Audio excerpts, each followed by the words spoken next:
Parfait. Alors, salut tout le monde, Stéphane Blais avec Maître Rocco Galati à Toronto.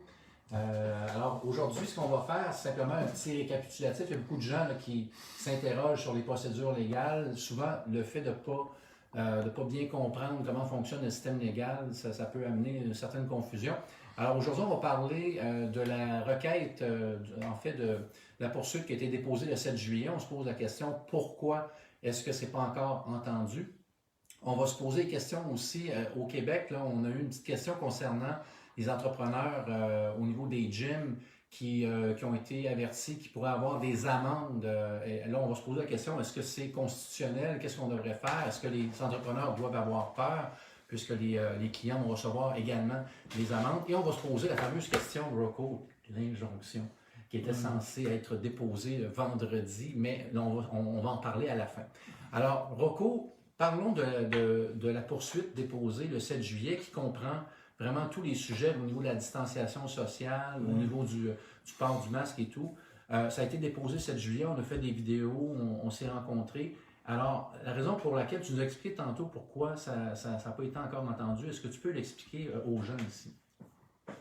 L'injonction ou la cause? Non, la cause en premier de juillet. Écoutez, entre le 13 de mars et le 14 de septembre, là, par législation, toutes les étapes, les dates limites de la Cour étaient gelées. Okay. Donc, le gouvernement n'était pas obligé de remettre leur défense avant le 14 de septembre. Okay. Donc, le temps pour le remettre commence du 14 de septembre.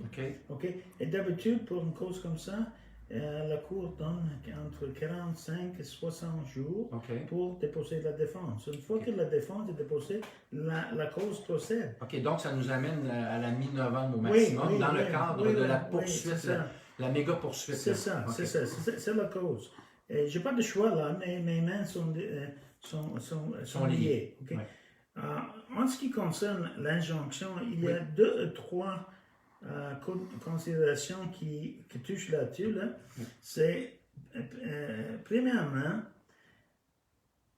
le sujet des masques a changé beaucoup entre juillet et aujourd'hui. Par exemple, en Ontario, à cause de la cause qui était remise et la menace de l'injonction vis-à-vis les villes et les magasins, disons, le 3 d'octobre, il y a eu un changement. Il y a un changement très très grand en Ontario, c'est-à-dire notre position dans le litige était acceptée par le gouvernement et à partir du 3 d'octobre, on peut invoquer une exemption, pas seulement au niveau d'une exemption médicale, mais selon n'importe quelle base écrite dans le Code des droits humains de l'Ontario, c'est-à-dire religion, pensée et tout ça. Donc, c'est une très très large base d'exception qu'on peut invoquer. Aussi,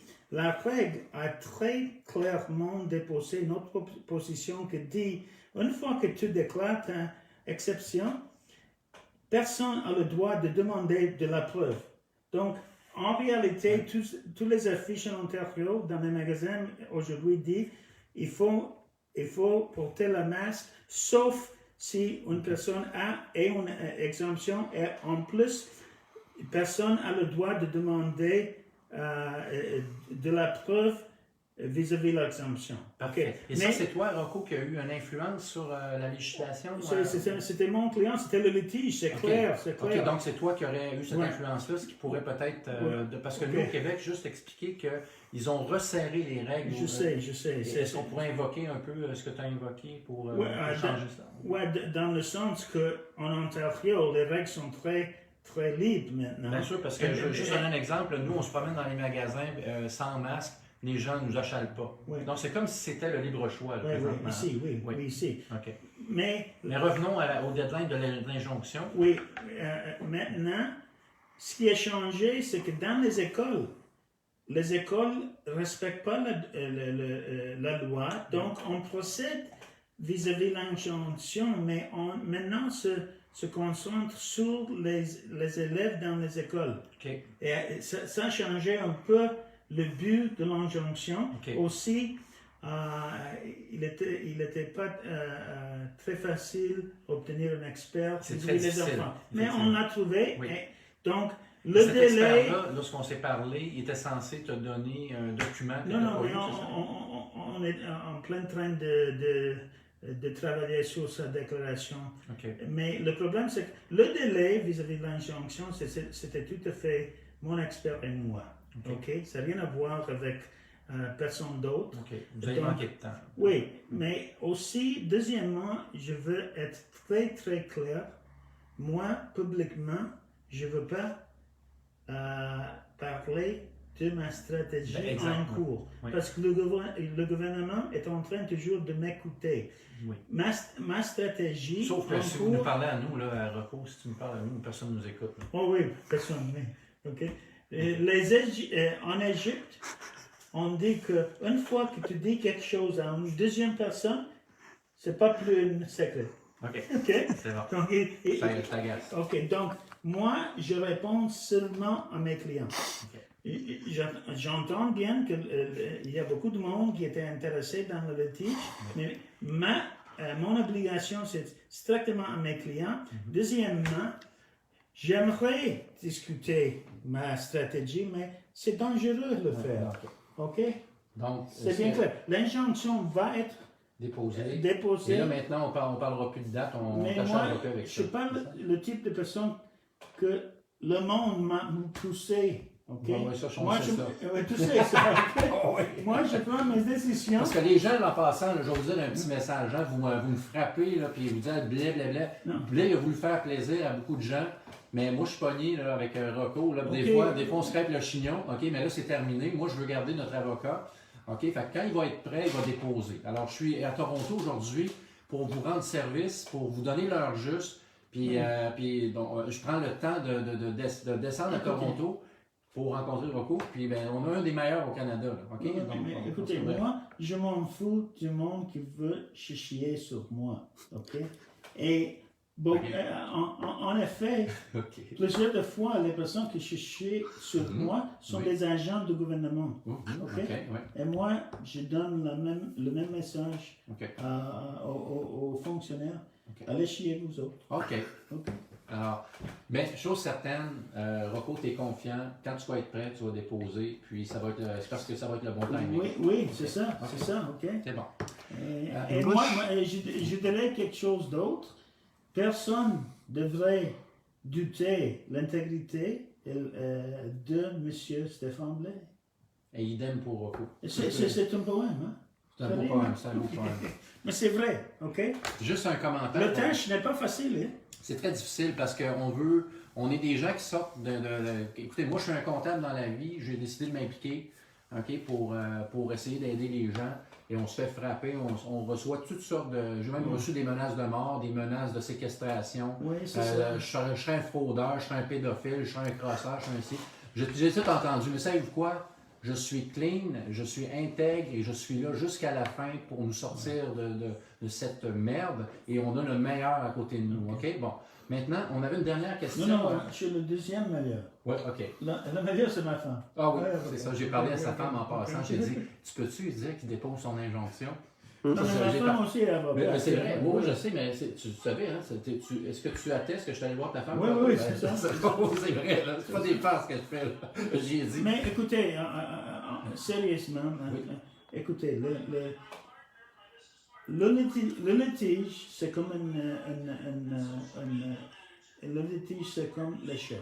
Mhm. En français, on dit l'échec, chess. Oui, les échecs. Les échecs. Les échecs, OK? Oui. Il faut jouer comme si c'était l'échec. OK? Oui. Et moi, je ne vais pas discuter en public De la stratégie. ma stratégie légale. On a une dernière question, Rocco, concernant le Québec. Le gouvernement Legault veut donner des amendes spécifiques aux gens qui vont se présenter dans les gyms pour... dans le fond, il veut faire en sorte que les gens qui sont propriétaires de gym et ceux ceux qui font de l'exercice, il veut donner des amendes aux propriétaires et aux clients. Est-ce que c'est légal? Est-ce que c'est constitutionnel? Est-ce que les gens qui ont des gyms devraient contester ça?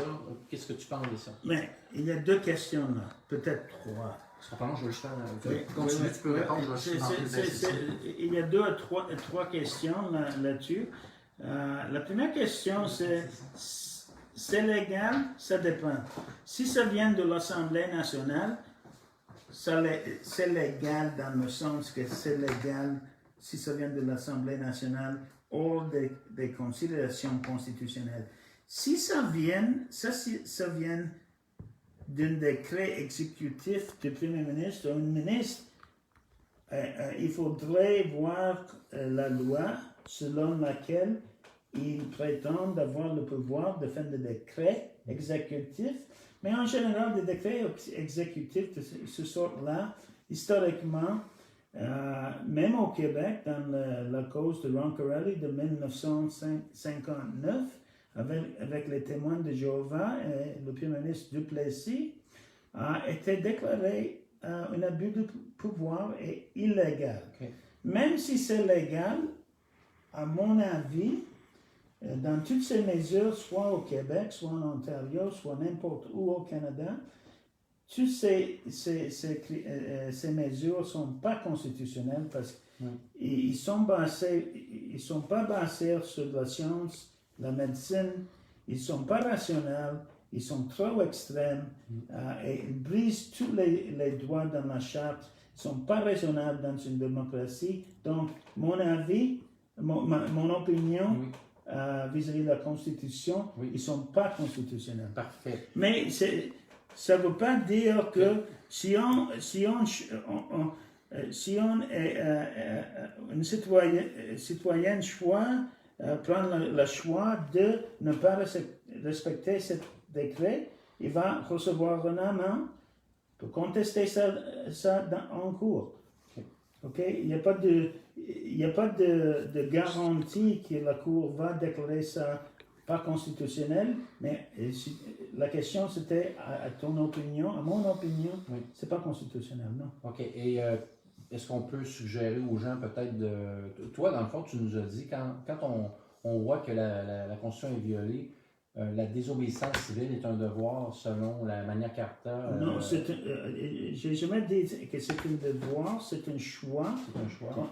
Comprendre à ses risques et périls. À ses risques propres. Mm-hmm. Donc, moi, personnellement, mais ce n'est pas une opinion légale, moi, personnellement, je prendrai le risque.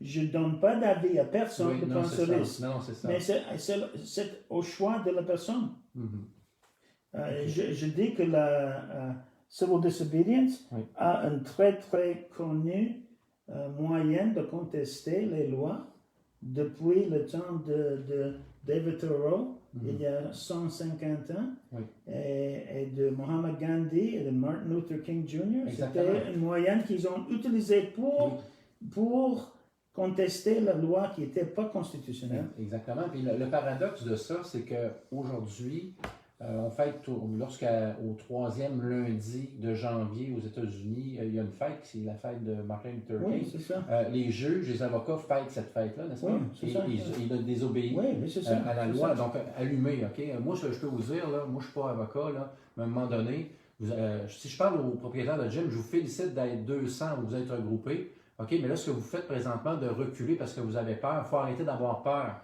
Et qu'en passant, vous êtes bâti, vous avez des gros muscles, là, vous devriez peut-être montrer vos gros muscles, dire on n'a pas peur. Puis ceux qui vont dans vos gyms, de dire on n'a pas peur. Écoutez, moi je mets ma tête sur le bio, Rocco met sa tête sur le bio. Celui qui me filme présentement, Richard Gurgis, le Fearless Canada, ça veut dire sans peur, courage. C'est ça que ça veut dire Fearless Canada. Il n'a pas peur, il prend des risques. Mais prenez des risques vous aussi. C'est bien beau d'aller dans les stations de radio et dire oh, on est fort.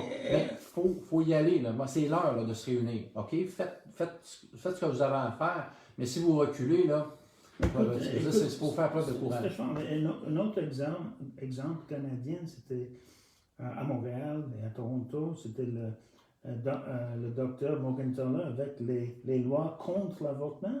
Mm-hmm. Toutes ces femmes-là qui ont eu des avortements contre la loi criminelle l'ont fait comme ça, ils C'est sont de la allés désobéissance en cours. civile. Oui, C'est c'est ça. ça, c'est ça. C'est pas parce qu'on... Et en effet, à la fin, la Cour suprême a annulé les provisions criminelles contre l'avortement. Ouais, c'est ça.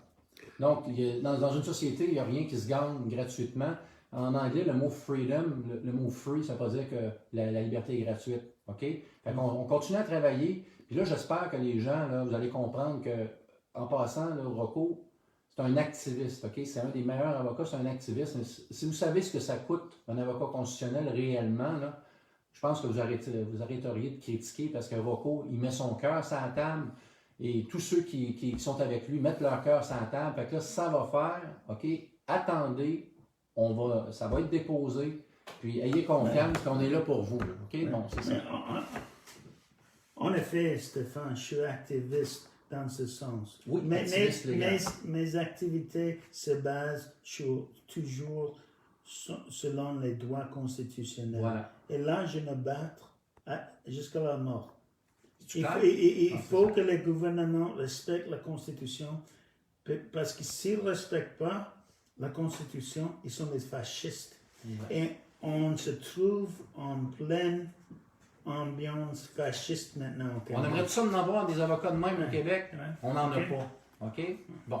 Alors, on espère que ça va vous inspirer, que vous allez peut-être, si vous êtes avocat, ça va vous inspirer. Vous allez dire, wow, OK, là, j'ai été inspiré par Rocco, je vais agir. Que vous soyez partout au Canada, là, OK? Quand vous étiez petit cul, là, vous rêviez d'être avocat pour défendre la veuve et l'orphelin, pour les droits et libertés, ben, c'est une belle opportunité d'agir. Alors, Rocco, merci encore une fois de nous accueillir. English? Yeah, okay. Well, I don't know if I'm going to have enough battery. You still have a little bit? Yeah, okay. So we're going to try to... Okay. Just a quick recap. Okay. A quick recap in English. Okay, so we talked about... Sorry, I don't speak English. No, you don't. We're going to do it in Italian. Okay, so a quick recap. It means that you filed your lawsuit on... I'll quickly recap for Okay, you. yeah, July go for 6th, it, we filed a lawsuit. In Ontario, the time limits and procedure was frozen between March 13th to September 14th. The time for the government to respond did not start until September 14th, a month ago. So they have till mid-November to respond to me. Okay, that's why the claim hasn't gone anywhere yet. With respect to the injunction was complicated because things keep changing. We were, as a result of our lawsuit and our public statements and our pushing, the government of Ontario, October 3rd, put out a new provincial law that effectively gave us what we wanted on the injunction, which was you can invoke an exemption not only on medical grounds, but at any ground under the Human Rights Code, including religion, disability, and creed. Creed is belief system. So they also put in another clause that we insisted was readable from the Human Rights Code that said nobody is entitled to ask for proof of a disability. That's so right. Now the law in Ontario and the signs on the stores say you must mask unless you have an exemption, and you do not need to provide any information or proof of the exemption. So then the masking injunction has shifted now to the schools where they're not abiding by the law, and the children in the schools. We have a bit of a different... They don't have the same exemption at school. Eh? No, they're supposed to, but they don't. So now the masking injunction is targeted towards the school children. Yeah, that's right. And we're filing against the school boards and the schools. Now, the other thing I want to say that people, they can slander Stéphane or even myself. One thing I do not ever do when I do a case as a lawyer, and this is because I only answer to my clients legally. Yeah. I know other people are interested in the case, but I only answer to my clients. Yeah. Second of all, I do not publicly disclose. Your strategy. Talking about my strategy, my litigation strategy. Mm. It would be stupid to do so. Mm. So people I know want to know, but that's not necessarily that they have the right to know. And it's not necessarily smart that I publicly answer these questions, which I will not. Yeah, okay, so the last thing I want to say is that if anybody is doubting Mr. Blais' integrity or honesty, they should stop. Stéphane has not misled anybody. Any delay in my filing my injunction for my clients in Ontario has to do with me and the expert witnesses. It had nothing to do with Stéphane Blais. He doesn't control my litigation. He's very supportive, and we're very appreciative of his support. But the fact that I haven't filed has nothing to do with Stéphane misleading anybody. Okay, that's what I want to say. That's good. That's good. Thank you, guys. Well, are we going to talk about the gym in English? No, because it's mostly francophone. Yeah, the gym is slobs. Thank you, my brother. Thank you so much. Okay. All right. Guys, merci beaucoup d'avoir assisté à ce live-là. Le but, c'était de faire le point. On est à Toronto. On devait rencontrer M. Randy Hillier aujourd'hui. On a eu un live avec lui. On voulait faire le point avec Fearless Canada, qui est une belle organisation. On veut que vous appreniez à la connaître. Alors, allez voir sur la page Facebook Fearless Canada, Courage Québec. Et on voulait faire le point sur tous les aspects légaux, à la fois des gyms, de la procédure légale déposée le 7 juillet par Maître Galati et pour les injonctions. Chers amis, on vous aime, on se voit bientôt et on lâche pas la patate et ayez confiance. OK? Salut. Bye.